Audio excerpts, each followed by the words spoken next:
Welcome to Amateur Redneck Workshop. I'm Harold, and today it's going to be kind of like a vlog, because I've been doing an awful lot of work, but nothing I'm sure you guys would want to watch the video of. I've replaced the fence and all kind of things, but anyway, the first part will be for everybody, and the second part will be for old folks. And if it stretches on long enough, there will be a Bubba joke at the end. So you can pick and choose what parts you'd like to see, I guess. I watched Mr. Pete, and I know I'm not anywhere near a Mr. Pete, but I'm going to give it a shot, to have a few things to say. Okay. Something I forgot to include in the last video was that Mr. Ed Matter over at Alley Machine Shop sent me a refrigerator magnet and a business card. He says he doesn't have any channel stickers. I don't think he's got a YouTube channel, so anyway, he sent me some Glock stickers. I guess he figures me for a Glock fan, although I'm probably not. Anyway, thanks Ed. I'm sorry that I forgot to put this in last week. Somehow getting old makes you forgetful, I think. It does something to you, I'm not sure. Okay, so there you are. Alright, since Mr. Pete got me hooked on the idea of having a little vlog along with my videos, or maybe right now in place of it, we'll just do that. A while back on Yahoo, I created an identity for myself so that I could make comments without using my own name, sort of an anonymous comments. And when I first started doing that, I would always get several replies, pro and con, like you're going to get. You're more likely con, but as things rocked along there, one day I realized it had been a long time since anybody made a comment on my comments. That's like on news articles and things, and I got to wonder. I wonder why that is. I don't know. Strange things happen with me and online things, like Amazon. Amazon won't let me review any of the products I buy because I have, quote them, suspicious activity on my account. Now, as far as I know, they're the guys in charge of security and such on my account, not me. If there's suspicious activity on my account, it's, they need to straighten it up and not punish me for it. Okay, so let's move on to the subjects here. When it comes to tennis, I've noticed that I'm not in the least bit interested in tennis. I don't know anything about tennis, and I'm not inclined to find out because, it just doesn't interest me. And if you're a tennis person, I don't mean it in an offensive way. If you like it, that's fine, and more power to you, and I hope you get all the tennis you want. But me, I'm not interested, so I don't know anything at all about tennis. I can recognize a tennis racket, and I had some tennis shoes one time, and I know that they love 21 for some reason. Maybe it's like blackjack, I don't know. But if you think about that, this brings into the subject that I was setting you up there for. When people aren't interested in something, they don't learn anything about it, and you could come along and tell them practically anything. You could tell me that, part of the tennis game is you have to hop on one foot, through the locker room or something to be allowed on the court. I'd have to believe you because I don't know anything about tennis. Well, when we come to the Bloomberg people and the gun control guys, they know that the average person doesn't know anything about the subject. And so they tell you huge lies about it, Sometimes they get so incredibly carried away that it's just, you'd think they'd be blushing while they were talking. Like the California senator that had the ghost gun, it was a AR-15 somebody made at home. And he's got a 30-round magazine for it. And he says this gun can shoot this 30-round magazine in a half a second. Not a person on the stage batted an eye.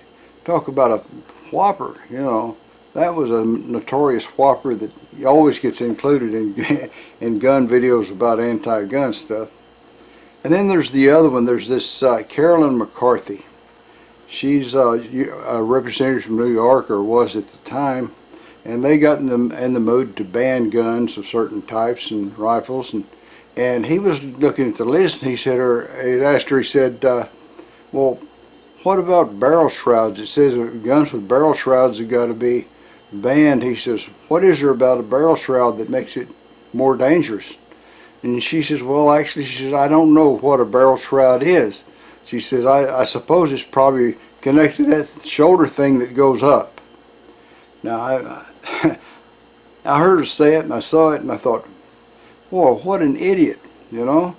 She's going to make decisions about something she knows nothing about. And she doesn't even realize what an idiot she is to make decisions on things she knows nothing about.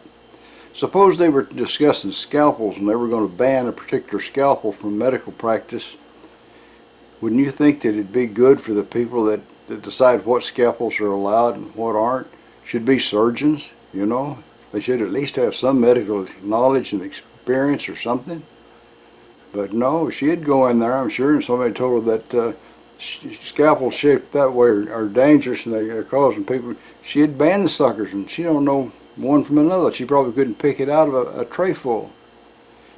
That's the kind of thing that you're faced with, you know, when you're trying to protect your rights in the Second Amendment, which is why you guys need to go and donate heavily and regularly to your local gun rights association, and to a national gun rights association.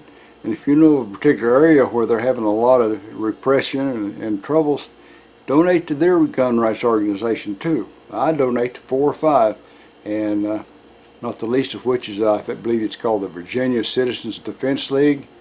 When they went, you know, all left there, Bloomberg bought the state legislature, I donated. And I donated more than once. All right, so now that we've handled that subject, let's get on to another one. There was a time when I read a post from, or heard comments from a guy who was another creator, that they had come to the U.S. as tourists, and there was a group of them, and they had more than one car, and they parked their cars behind Denny's restaurant somewhere in Florida, undoubtedly in the bad part of town, and when they came out, they'd been cleaned out. All their stuff was stolen out of the cars. And I said, the comment I made on it was, yeah, when you're you know, a tourist from someplace else, you really are up against it there, because you don't know what's the bad part of town, and you know what part of town to stay out of. And I got to remark back, well, actually, you know, they people told us that we were visiting someplace and that was a bad part of town and to stay out of there. And he said, we really avoided it, but the next time we went there to visit, we went in that part of town on purpose, and there was a lot of good people there. Well, nobody says there's not a lot of good people in the bad part of town. They're telling you the bad part of town is there because, statistically speaking, you're 10 times more likely to be a victim of crime in that part of town. It's just the way it is, you know. It doesn't matter about how many good people are in there. They're unfortunately having to deal with more bad people than the other parts of town.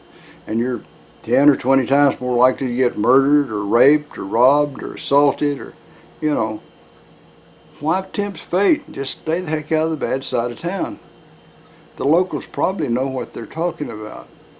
I know where the bad side of town is here, and the wife and I were passing through there, and she really wanted to go to the restroom really bad, and so she spotted a beauty shop, and I pulled over there in front of it, and she went to the door, and she had to knock on the door and stuff to get in, because all the businesses along there kept their doors locked. And they would come to the door and let you in and then lock it behind you, because they understood that it was the bad part of town.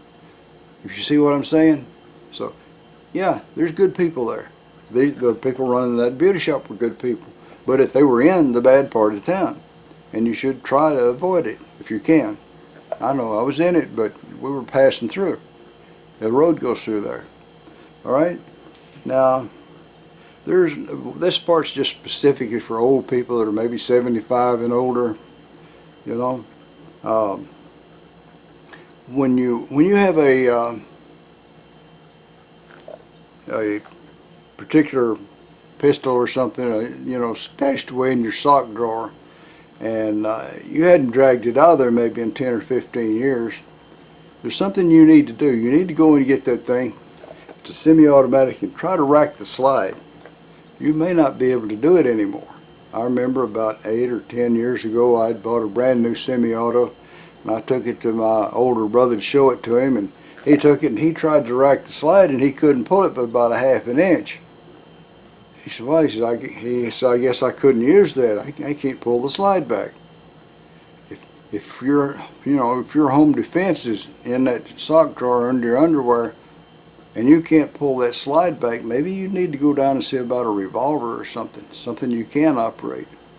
It might be time for you to check on it, and go check on it right now, while you're thinking about it before you forget, okay? You can always come back to this video later. It'll still be sitting there on the computer. You might start over at the beginning. All right, so and there's one last thing that I was thinking about, which I find amusing. But you listen to creators from all over the world, and they've all got different accents, and all over the U.S. here there's different ways of saying things.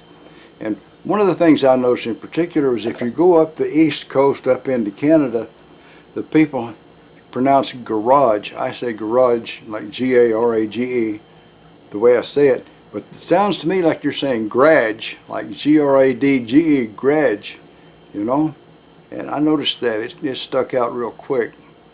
And there's another one I've noticed that if you get far enough south, you may run into people, when they say better, it sounds like they're saying butter, like you put on your bread.